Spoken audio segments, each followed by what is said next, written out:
عمر یې زوړ شوی و، هډوکي یې کمزوري شوي وو، ویښتان یې سپین شوي وو او ښځه یې زړه وه. خو بیا هم له الله پاک نه ناهیله نه و او همیشه به یې دا دعا کوله چې فهب لی من لدنک ولیا، ای ربه ما ته یو نیک او صالح اولاد راکړه.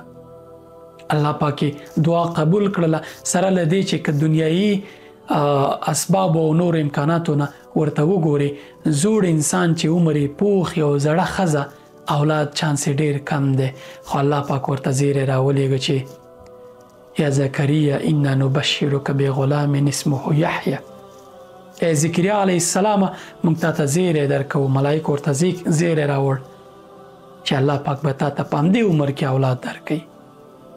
زکریا علیه السلام پوهېده چې اسباب په الله پاک باندې حکم نشي کولی، په انسانانو باندې به حکم کوي، انسانان به یوازې اسباب پورې زړه تړي. خو هغه زړه الله پورې تړلی او توکل یې کړی. الله پاک ورته دغه اسباب ټول د ده په ګټه او د ده په خیر باندې وڅرخول. اسباب باندې زړه تړل، کله چې انسان په اسبابو زړه وتړي الله پاک یې پرېږدي د اسبابو ته، بیا نو راشه د الله پاک په فیصله کې بدلون راوله که نه. خو کله چې انسان په الله پاک پورې زړه وتړي او په هغه توکل کوي او پې ډاډه چې الله پاک هر څه امکانات د الله پاک په لاس کې دي، بیا دغه اسباب ورته الله پاک برابروي. په الله پاک باندې داسې توکل کوه لکه د اسباب چې هیڅ شی هم دی، بیا اسبابونه استفاده کوه لکه د اسباب چې هر څه. دا د توکل هغه حقیقي معنا ده. داسې توکل به هم نه کوي. اعقلها وتوکل، اول دی دغه څاروي رسۍ وتړه په یوه ونه پورې یا څه پورې، بیا یې الله ته پرېږده چې ورک نشي.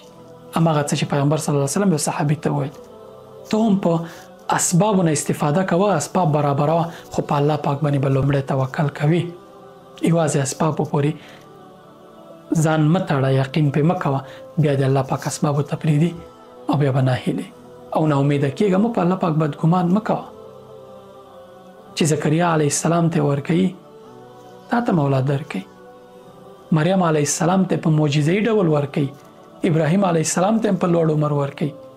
که ته اولاد نه لري، که ته یو بل مصیبت باندې اخته یې، هر څه چې وي د زکریا علیه السلام په شان په الله پاک مه ناهیله کېږه، لاس ورته پورته کوه، دعا ورته کوه، انشاءالله چې خیر زیری به در باندې کېږي. السلام علیکم.